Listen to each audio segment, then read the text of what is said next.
Sometimes a project car can make you feel like this. You're tearing me apart, Lisa! And other times, project car can make you feel like this. E.T. phone home. Home. Let's find out what we feel like from today's video. Welcome back to episode 7 of Benz'n on a Budget.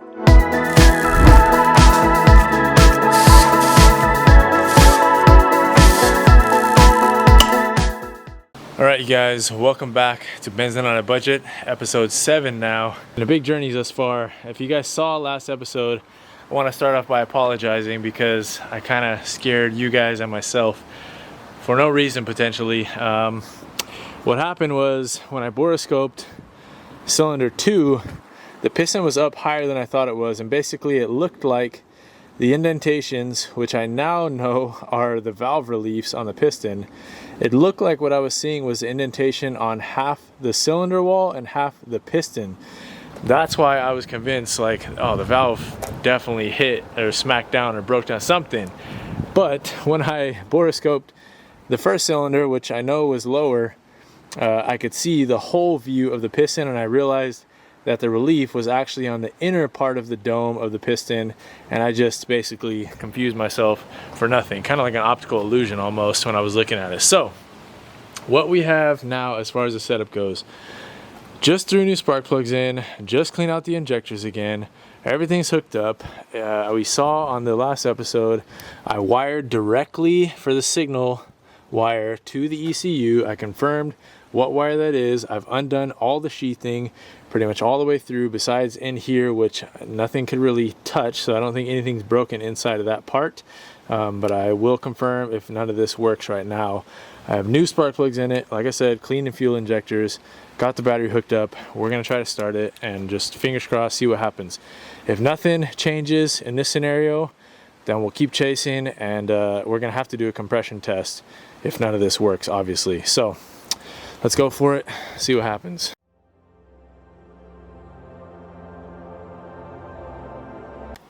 Alright guys, well, remember when I said that was going to be easy? Sure freaking took a while. Make sure you got a really thin flat blade screwdriver. Oh, alright. We do see a few spots on here actually. You guys see that? Top right corner. Right there. Right below where it says 102. One of those connections right there. And for the most part besides that I don't see much, but I mean that one alone right there looks not great. So I'm going to spray this off with contact cleaner, scrub it up with the good old plastic brush or toothbrush, and fingers crossed. Alright guys, well this is the last attempt for now. After this, calling it a wrap for the night. So I did notice, I just messaged Josh on plug 4, pin 11 is missing. Don't know what that's responsible for. I just asked him if he could look it up, but we did clean out a little bit of corrosion, so let's plug it in and fingers crossed. Nothing really makes me hopeful at this point, but you never know. So let's try it out.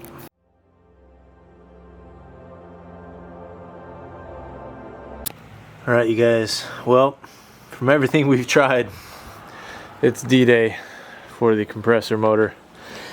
And honestly, I don't know how to feel.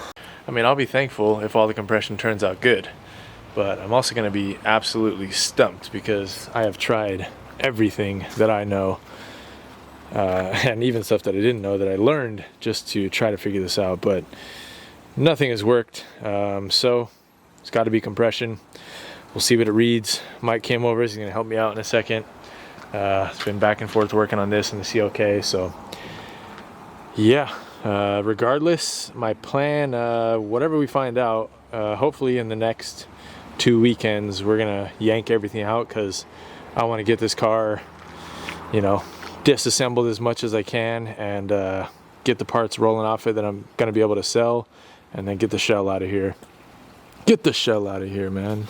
But I'm gonna order a wheel set kit or see if Motorsport Hardware wants to help out and send me one for the 190. That way I can swap over these wheels, don't need to worry about bolts. Although I do have enough wheel bolts collected, I'm sure I have the right length to make them work. But yeah, I'll get the wheels swapped over, get those wheels probably onto this thing, and everything else we're gonna pull off. But that's it. I'm gonna get this pulled apart right now and we'll start our testing.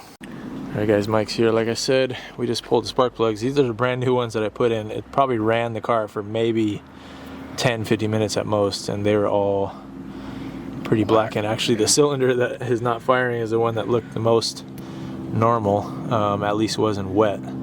But the other ones smell very fuely and don't look good, especially for being brand new basically. So alright, well, they're all out, compression test time, and we'll go from there.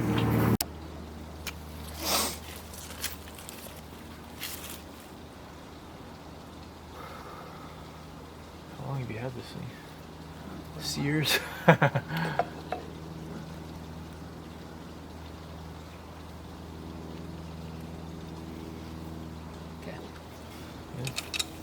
Alright guys, here goes nothing. I don't know if it matters so much on this, but you should hold your foot on the gas when you. Okay. It should open up a valve on it, or if it has a throttle body that opens up. Alright. It probably doesn't, but.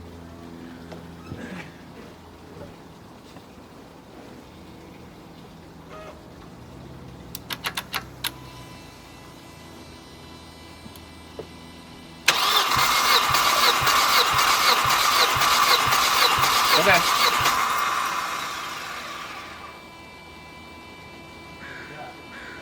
About 175 is actually really good. Number 2, right? That's the, yeah. Yeah, from what I saw, like all the ones for sale, the cold compression is either between like 175 and 190.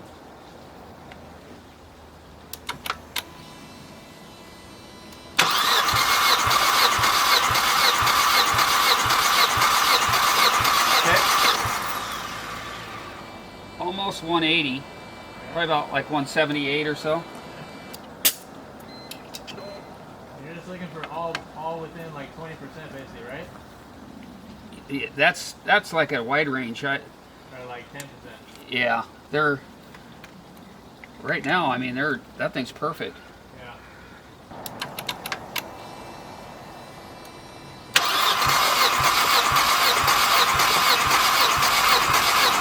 Okay. That's exactly the same.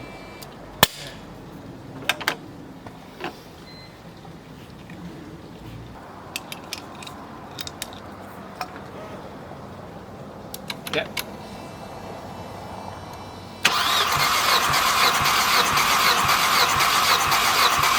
Okay. Another 178. These things are about as close as I've ever seen them. You want to do number 2 one more time? Yeah, we can do it again.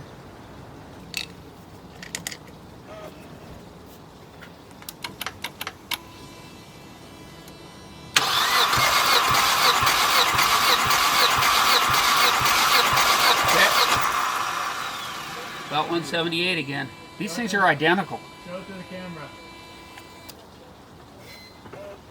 My goodness. All 4 of them are Now identical. what, dude?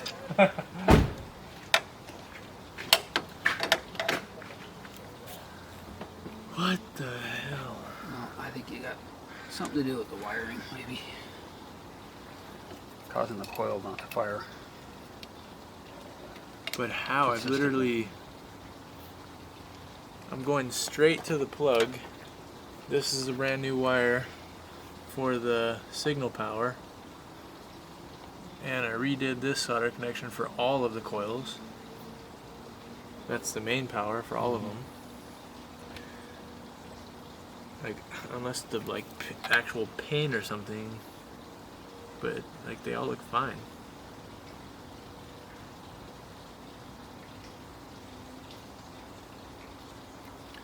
only other thing is the fuel on it, and that's... Yeah, that was my one. Definitely not black like the other three. It almost looks like the only one that is fiery. I know. Well, and that's what it keeps throwing cylinder 1 and 4 misfire. Injectors are all, you've gone through, you've switched them around. Yeah, I've switched. So the one that was on number 2 is on number 1 now. I cleaned them again. I've cleaned them 4 times now. They flow perfectly every single time on the machine.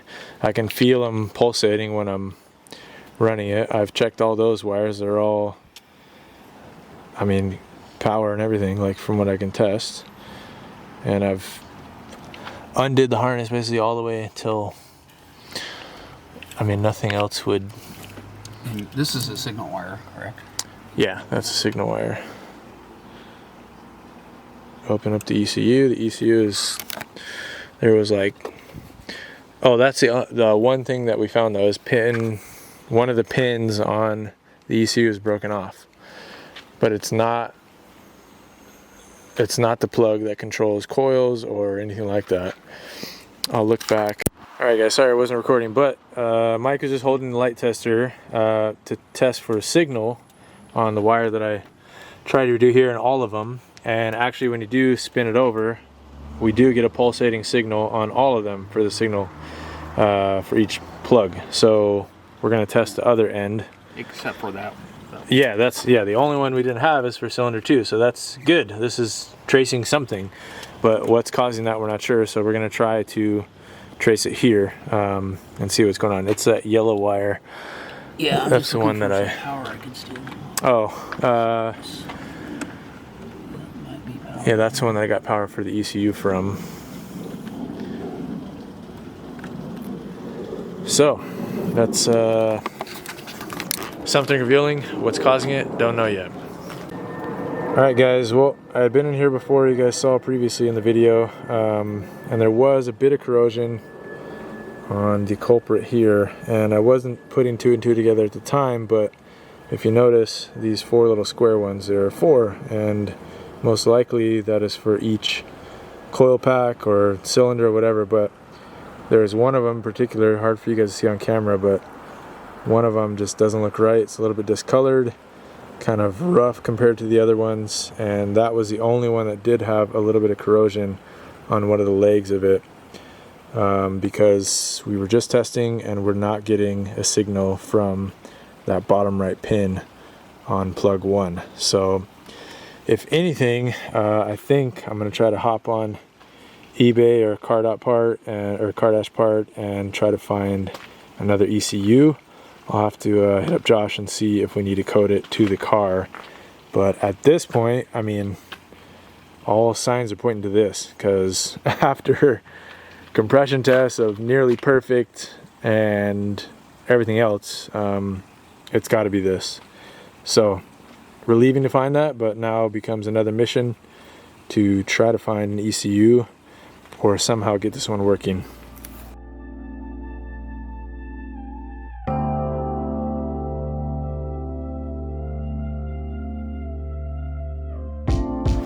Alright guys, it's been a while since we caught up, but the last clips you just saw, this is Benz'n on a Budget episode 7, were us doing the compression test. Turned out perfect, so that eliminates that out of the possibilities. We then discovered some more damage in the ECU. One of the MOSFETs was bad for the coil pack, and then when Josh was in there, he actually discovered a bunch of other little water damage components. So this is a whole nother ECU out of a car from Texas that was in really good shape that I bought on eBay, sent to Josh, and then Josh swapped all the components over to this. So it's a moment of truth. What do you think? It's gonna work. Fire right up. Yeah. Let's see. Alright guys, well, from leaving the car sitting, I guess somehow water was getting into the back cylinder, so it was pretty full of water, like all the way full. So we're gonna try to spin it over now without the plugs in it and just get the water to shoot out. Guess you can hold on to this. If there is any. If there is any.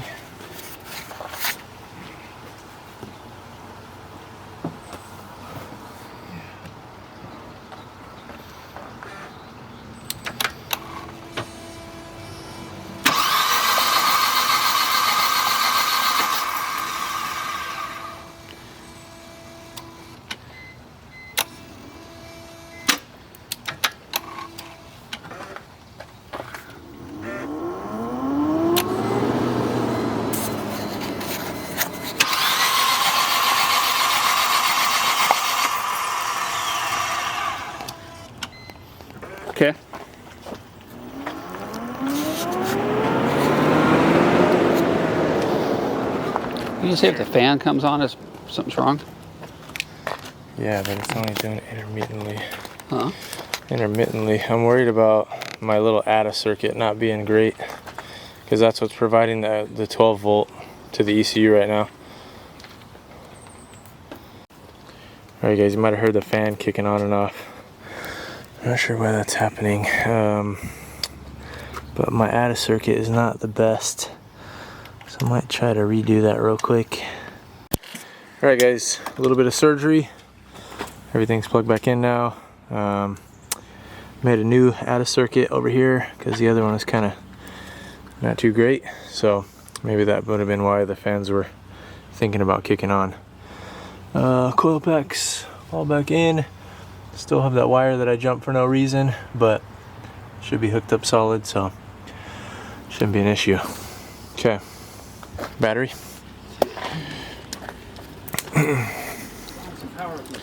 Yeah.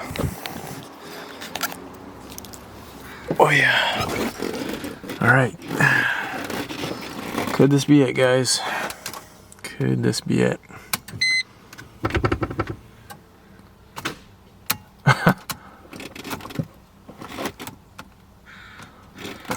Try to unplug and replug the battery.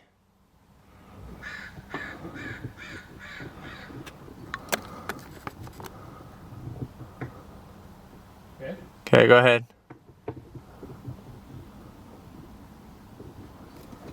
What the heck, dude? Ah, come on. Alright, take 2.5. This car, guys. Oh, where did I just put the keys?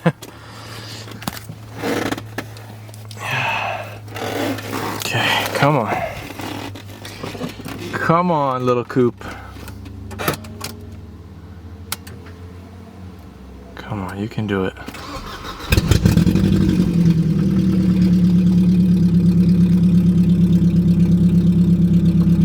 Please tell me that's 4 cylinders.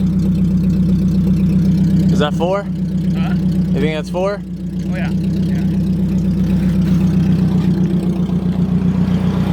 Fans came right on though. It's not shaking, guys.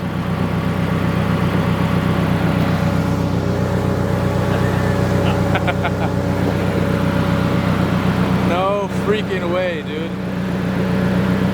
Oh my god. It only took me 2.5 years. It just feels like 2.5. Okay, no, it's actually October. We got this thing at the end of August, I want to say. What a freaking adventure. It's running pretty smooth. Yeah, it's running smooth, yeah. Oh my god.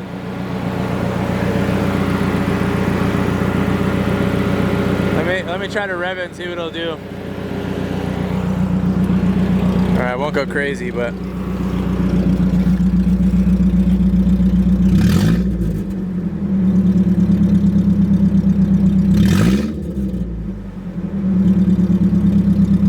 not dying.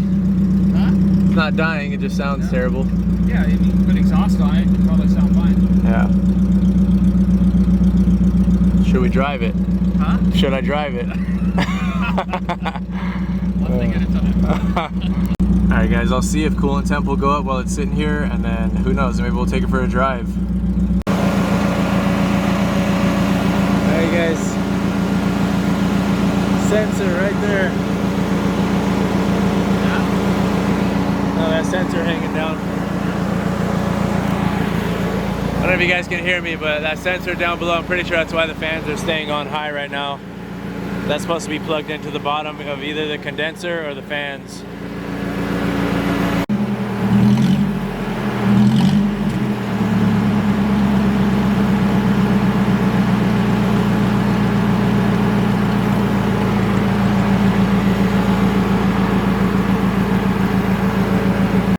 Alright you guys, well, I'll catch up with you in a bit if I decide to take it on a drive. If it wasn't loud, I would take it no problem, but it's kind of obnoxious. I'm not trying to bother my neighbors right now, so I don't know. Maybe we'll send it in a little while. But at least We got a runner.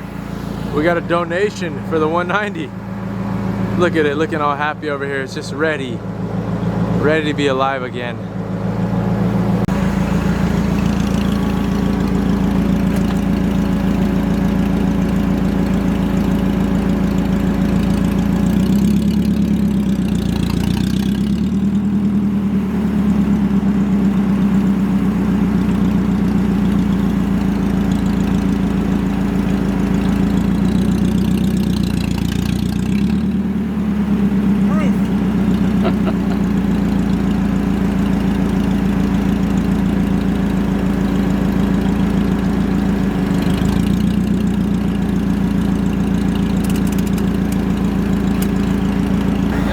It's a runner.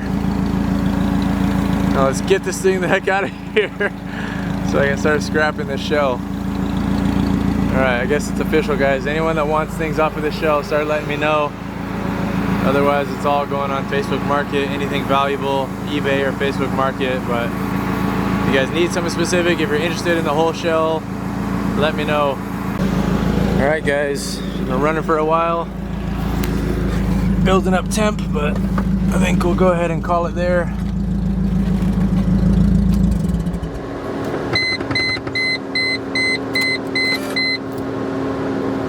Let's see what the faults read.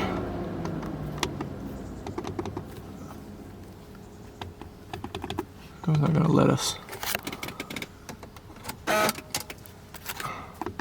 Oh, I just got rid of them. I'll try to read what codes it's popping up. Alright, second start in a row, guys. See what happens. Fires right up. Fires right up, yeah. Much better than before, guys. Alright, I'm gonna check the codes and see what they read. Alright guys, we had the cylinder 1 and cylinder 4 misfire. They were stored codes probably from before. And then the other stuff was just like, you know, weird stuff like speed sensor, coolant sensor, all stuff that I know is probably not plugged in or working. So just cleared them. Go ahead and start it and just see if there's any difference. No check engine light. First time ever. First time ever, no check engine light. Oh, really? Yeah. Alright, so yeah, none of those codes were anything that would affect runnability or drivability, but a lot of those will be deleted anyways on the 190 because we're basically going to do no nannies on the car, just the ECU running the engine and keep it simple. So none of those really mattered anyways that were left on here, but that's it, guys.